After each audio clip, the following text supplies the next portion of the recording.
Hello from London, I'm Gavin Wilson and today we're shining a spotlight on an issue that's long overdue for discussion, disability in journalism.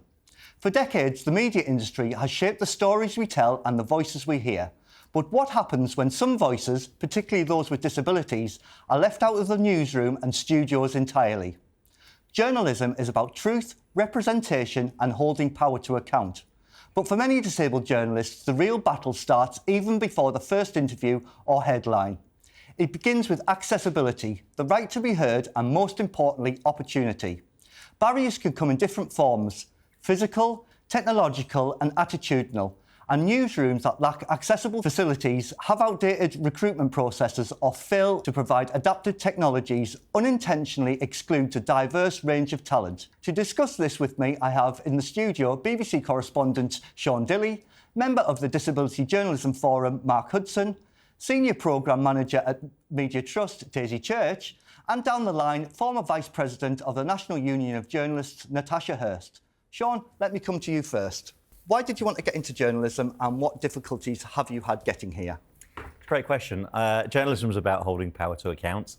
So when I started, too many years ago to remember, about like 25 and a half years ago, I loved the genre of talk radio, you know, whether that be talk at the time, talk sport, LBC, anything like that, that was the genre where people could interact. But I found pretty quickly that I liked asking questions.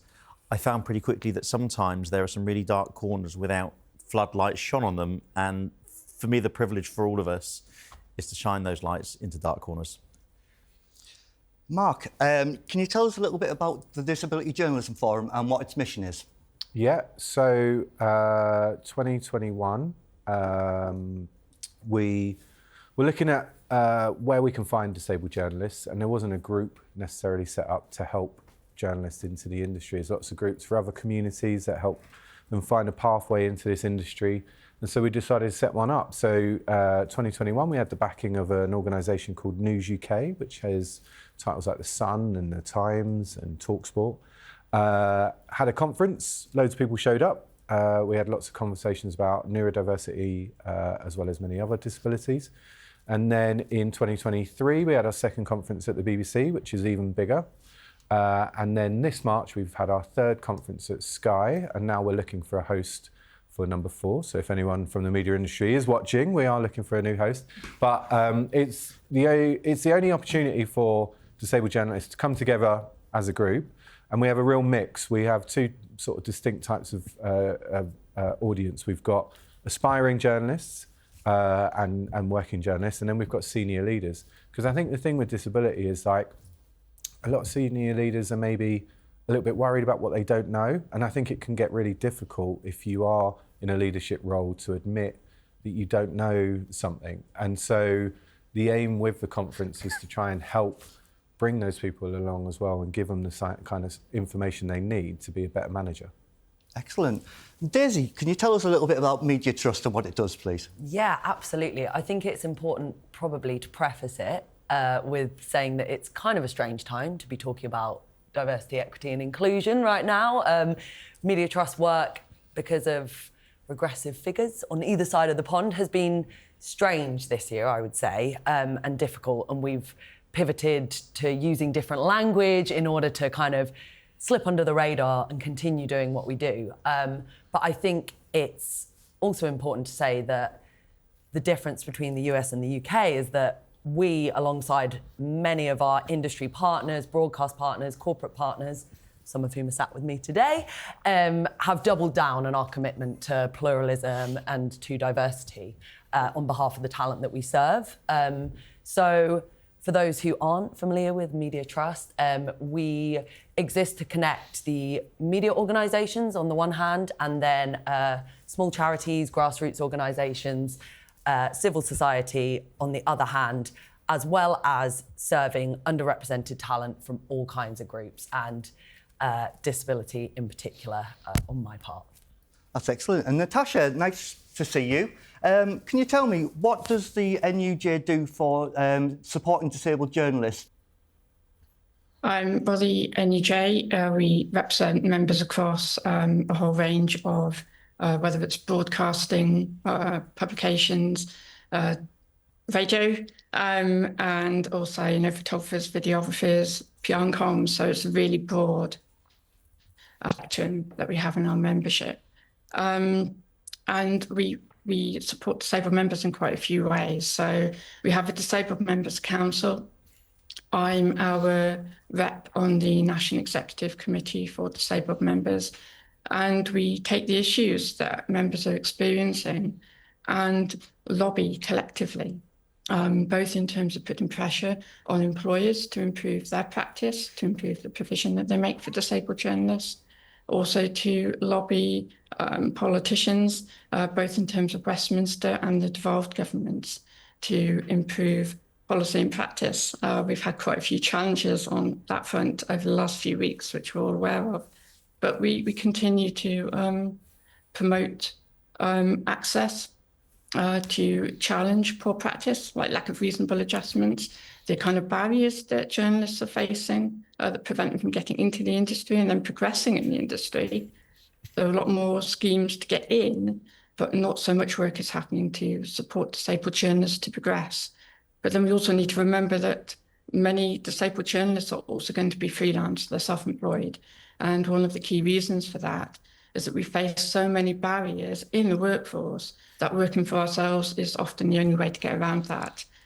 So we make sure that we're representing the very specific concerns of freelance journalists, freelance disabled journalists as well.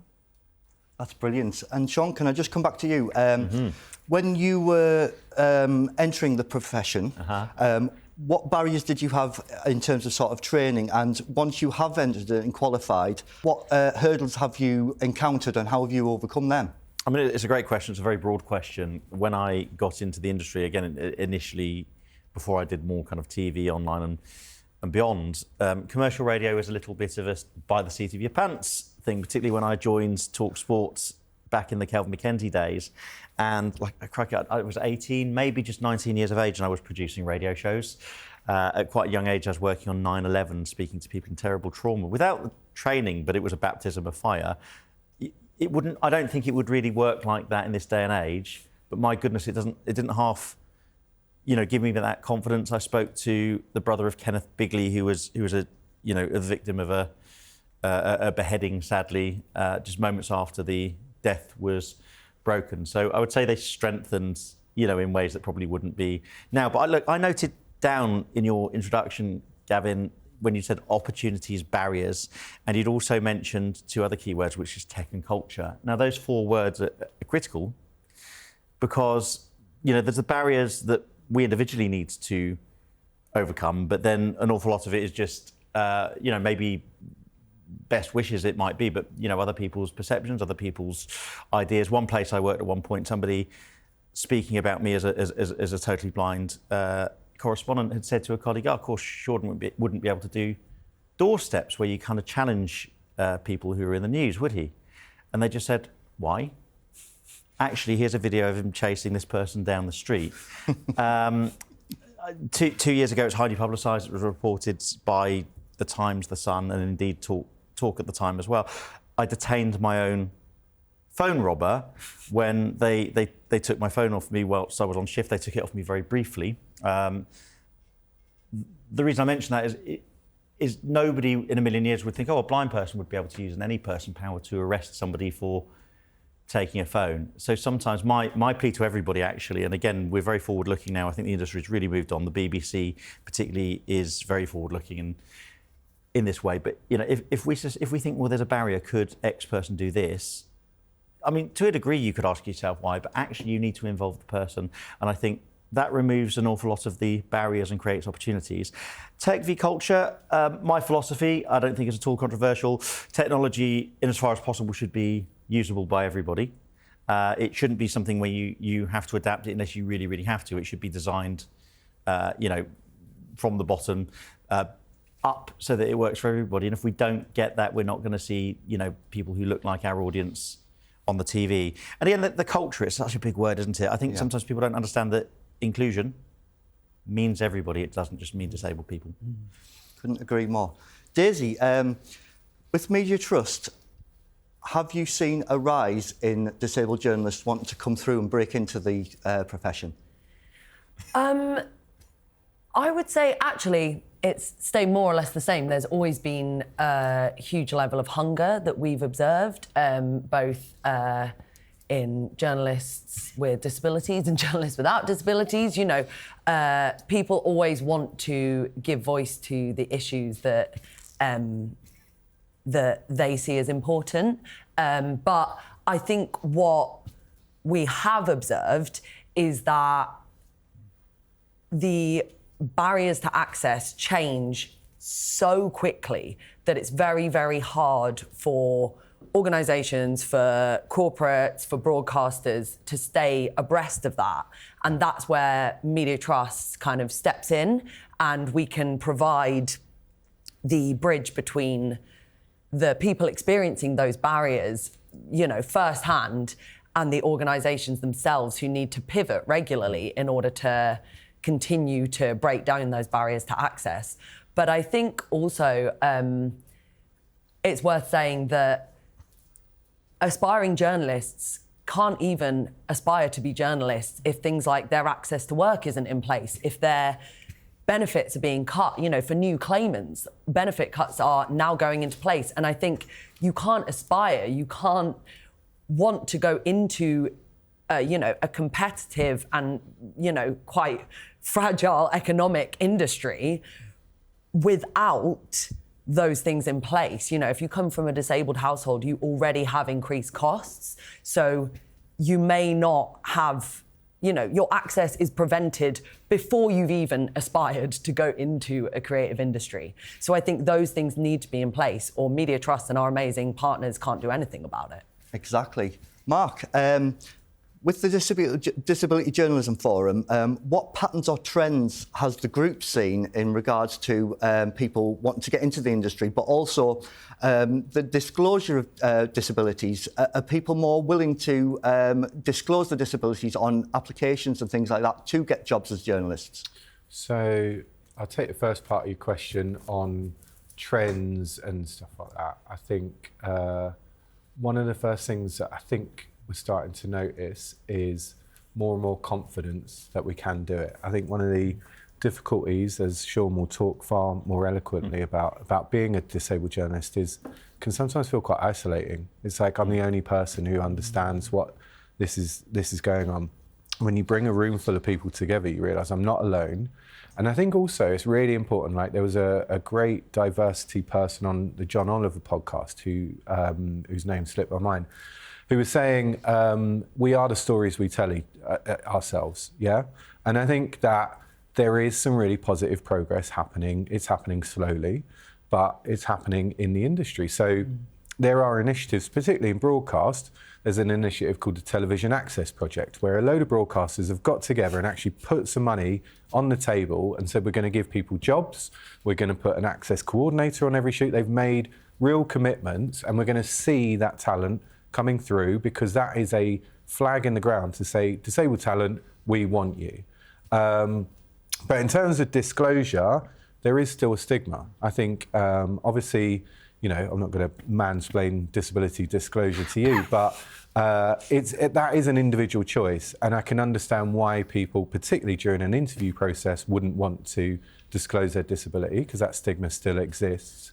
I think here where I work within the Disability Journalism Forum, the more we have these events to say, it's okay, we are here, and there are lots of us, the more people are going to feel comfortable saying who and what they are. But on disability disclosure, it definitely hasn't moved at the same pace that we might have seen LGBTQ representation or ethnic minority representation or gender representation. It definitely needs more effort, and it needs more work from us in the industry to say, we want you, you're good, we want you.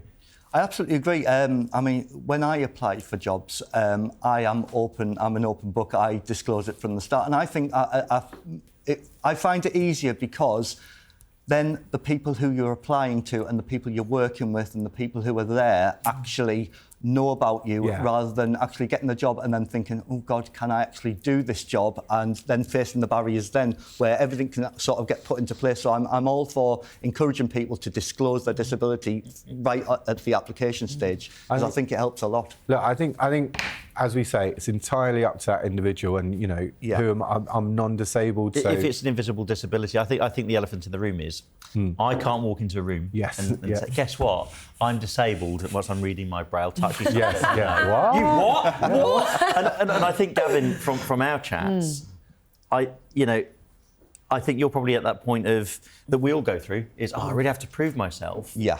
And here's the deal: you prove yourself by doing your job. Someone like you, very engaging. So that's half of the equation. What we need is those very high-profile platforms across industry, pan-industry, okay, whichever outlet it happens to be, to actually say, actually, we want somebody not because we want to have disability on screen for the sake of it. I use the term, and I used to be project lead for BBC Reframing Disability, working with Daisy at the Media Trust. Yeah. Okay, I'm a big fan of incidental representation. So sometimes I'll do a story about disability. We reported on a bus user who was being denied because of a wheelchair, and the video was horrendous, I'll tell you it was. But actually, when I'm out, as I was based in Washington, D.C., reporting on Donald Trump's arrest in Atlanta in Fulton County, when I was standing till recently as transport correspondent, sort of interviewing the Prime Minister about potholes, as a matter of fact, actually, but there we go. And even then, you feel there's an elephant in the room. I said to the Prime Minister, and my camera colleagues would confirm this, so I can't really open my eyes very much these days because of surgery and I said, apologies, Prime Minister, I'm not asleep or anything. I said, my eyes are closed because they sort of exploded last year and apparently his face crunched up. Oh, sorry. So I think if you're happy to do that, fine. But half of the equation is, okay, can you do the job?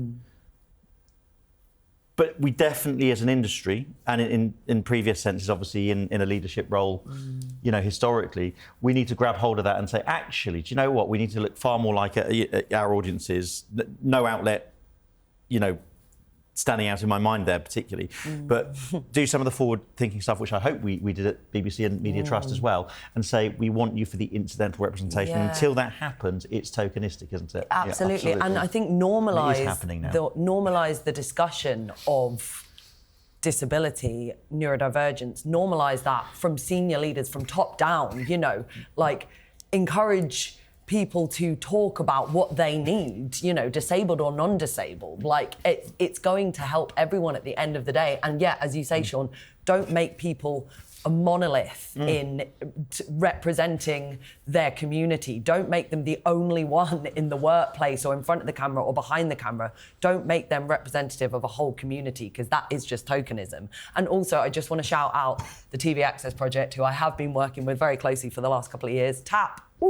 And say that you said genuinely excited. Oh yeah, it's amazing. Why? And, So can I be cheeky, actually, with the host's permission, and almost turn interviewee and say, why are you more excited about this new project as opposed to projects in the past? Why does this one feel different? Well, I think I was just about to say that if anyone is watching and wondering, what is disclosure? How do I disclose? You're sat there and you're thinking, I really need to ask for what I need, but I don't have the words to do so, or I don't know my legal rights. What TAP have done is collated pan-industry, all of the different resources and reading materials and websites, and we've put them all in one place. So it is the TV Access Project Employment Resources Hub, I think it's called, and it's on the Screen Skills website. And so if you're looking for somewhere to go, whatever industry you're in the media, I highly recommend that, whether you're a freelancer, whether you're a talent manager, or whether you're an employer wanting to know more. And I will zip it in a minute, but I'm just going to say, you can actually approach disabled journalists. You can email me, right? It's out there in the public domain. It's a standard BBC address. You can get hold of me. I'll help. Other disabled journalists will help. I'm not just here to plug BBC Career Pathway, but I'm honestly going to say, have a look at the career site at something called Extend, which is a way many disabled journalists enter the industry. It's not tokenistic, because you have to be competent and capable of doing the job, but it looks as much at potential as anything else. And so there's some really exciting stuff happening in this space. I think there is really exciting stuff happening, and there are also a lot of people in the industry who are waking up to the opportunity here, because you've got 24% of the population has a disability. Why would you not want to make content that appeals to those people? If you're going to make content, then it has to be from people from that community who understand that lived experience. But I do also think, you mentioned, Sean, about the Prime Minister, like, this isn't on the industry alone. The want is there. There's a lack of education, and there's a lot of organisations that are doing as much as they can. But there's a whole wraparound support that the government really needs to pull their socks up on. At the minute, they're talking about taking away. Well, I'm not allowed a view on this. I'm telling you, I'm not allowed a view on this. Classic BBC fence sitting. No, I'm joking. You're not allowed to. But access to work is looking at being taken away. But for me as well, transport system is not accessible. So how are you going to even get to work if you can't get out of your house, if you can't navigate your way around a line bike littered pavement, if your train doesn't stop at your station? And so, like, the industry does need to do more, but all of us need to do more to get disabled people into work. And we're at the minute going back to those same old tropes. All of the disabled people I meet want to work. They want to graft. They want to succeed in their lives. And I think all they're asking for is a tiny bit of support that costs hardly anything. So look, I'm all for putting the spotlight on the media industry and telling them to do more, but it also needs to come hand in hand with government support and better infrastructure in the UK. Yeah, absolutely. I could not agree more with you, Mark. Right, so we know there are difficulties and barriers that still exist in the media. So what do we do about it? Mark, how would you like to see the media industry change, say, over the next 2 years? Over the next 2 years, okay. I think we need to have a bit of a culture steroid injected into the industry. So I think it would be great if we could do some specific schemes targeted at disabled journalists to say, we want you. I think that will just kickstart everything we've got going on. I think what I want to do is, what I want to see is also a huge amount of effort and support put into non-disabled people. I want managers trained so that they understand social model of disability, they understand accessibility, they understand all of the context, and they can feel relaxed that they're supported to bring in a disabled person into their team and know that what their legal obligations are, know what their company's policies and processes are. Yeah. And if you've got that foundation, then you've got the right foundation for that journalist to thrive. And then with that as well, making sure, as Sean said, that the disabled journalist isn't just reporting on disability, because I've only just found this out, but disabled journalists like sport, they like music, they like news, they like politics, and Sean likes beating up muggers as well. So, you know, like, I'm sure... I like using reasonable force. Good on Sean. Yeah. No more than reasonable. Oh, that's and great. Daisy, same question to you. How would you personally, how would you like to see the media industry change and the landscape change, say, over the next 2 years to accommodate more disabled journalists? Yeah, it's an amazing question. I have a lot of wants in this regard. I think the onus if we could wave a magic wand. Yeah, the onus definitely lies quite heavily with like big tech, with the social media platforms, to put back in place digital safeguards like fact checkers to ensure that disabled people, disabled journalists, disabled content creators aren't, you know, attacked in the online spaces that they have tirelessly made and tirelessly carved out for themselves as some of the only places that they can start their career.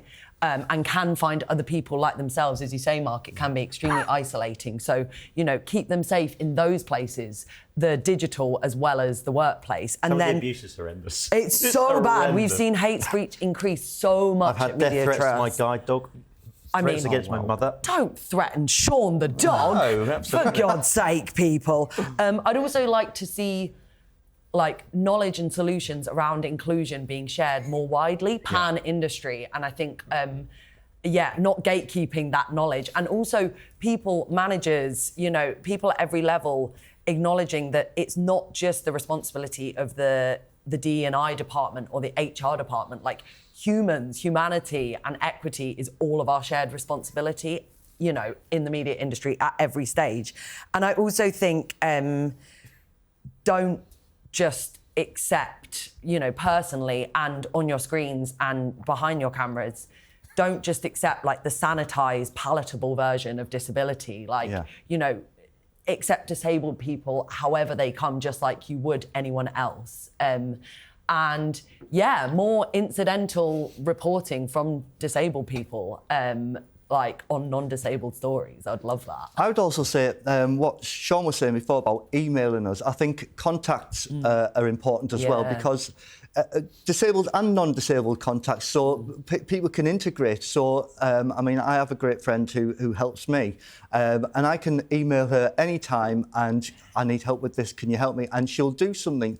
Or, if she doesn't know someone, if she can't do it, she knows someone who will do it. So I think the fact that when people get together, share their experiences, share their knowledge, I think we come and make a stronger industry. Absolutely. Those networks, those peer support networks are crucial. You can get support from your workplace, but find your peers that are going to support you as you come up in the industry. And social media groups as well. 100%, Look out there as as well. I said. And it would be wrong not to mention, because you literally cannot not mention it, AI. And I think we have to make sure that the tech and the tools that are being used for change and progress in every part of the media industry, journalism as much as any other, is also democratised. The use of those tools is democratised and equitable, so that the gaps in gender, in ableist bias, racist bias, those are not widened, and that everyone is using those tools equitably. And Natasha, I'll come to you. For anyone who may be watching this now or listening in, what advice would you give about the National Union of Journalists? Perhaps they're thinking, I can't do this profession because I'm disabled, or maybe someone who is working in the industry who's disabled now, who might be just feeling a little bit of pressure or overwhelmed. What would you say to them? Well, unfortunately, we know from our casework and queries that we get from our members that discrimination is still rife within the industry, whether it's inaccessible recruitment processes, a lack of opportunity to progress careers, but also, more importantly, employers who are not putting reasonable adjustments into place. And that's one of the key things that members come to us with in terms of the issues that they're facing. So my first thing would be to say, make sure you're a union member. It depends what part of the industry you're in. It might be the NUJ, it might be BECTU or another union, but it's the best way to protect yourself in the workplace if you do experience discrimination. And it also means that we're in a position to lobby on your behalf, to support you with getting adjustments in place if you need it, but also helping to connect our members to other opportunities, and that sense of knowing that you're not alone. Like the Disability Journalism Forum, which we're also involved with, is a fantastic initiative. There are other great initiatives across the industry, but one of the key things is that broadcasting has made much more progress and print journalism, and partly that's to do with Project Diamond, and that's robust data collection, monitoring, and then using that evidence to put initiatives in place to open up access. We need more of that in newspapers and publications as well. And then also to remember there's so many different routes into journalism. There are a lot of disabled people who are sharing their lived experience through content creation online, and they fall into journalism. So they don't always go through a sort of formal route. And it's really important that those people also recognise, well, actually, they've moved into journalism.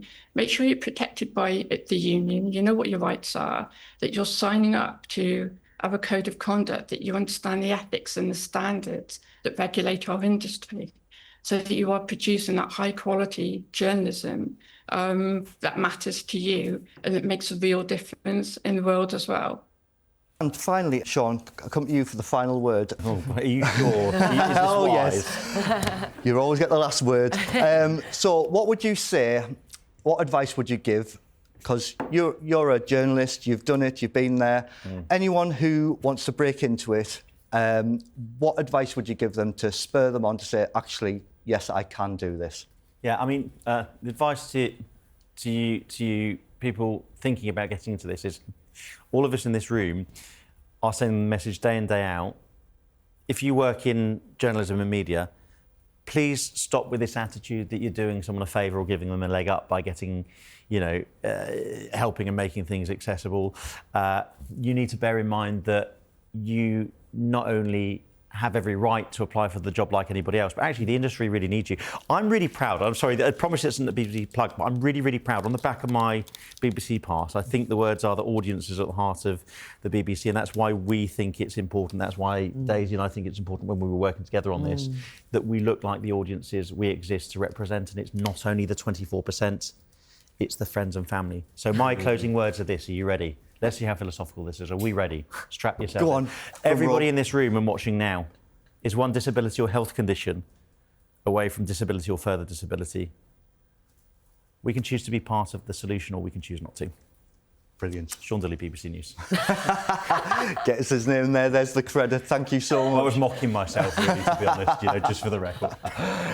Well, if you would like any more information or support with anything we've discussed in this programme today, details for the DJF and NUJ are Facebook and LinkedIn search Disability and Journalism Forum, at Disability Journalism Forum, and on X Disjourno Forum. For the NUJ, search on Facebook and LinkedIn, National Union of Journalists, and their website is the www.nuj.org.uk, and Media Trust, Facebook search, Instagram and X and LinkedIn Media Trust, and their website is www.mediatrust.org. So I'd just like to say thank yous to my special guests, Sean Dilley, Mark Hudson, Daisy Church and Natasha Hirst for joining me. And I think we can all agree that breaking down the barriers in journalism means breaking down stereotypes in society. And when everyone's story has a platform, we all benefit from a richer, more truthful media landscape. So let's keep pushing for change until all our newsrooms completely reflect the world they report on. That's it for now. Please remember to like this video and subscribe to the channel. Thanks so much for watching. Until next time, bye for now.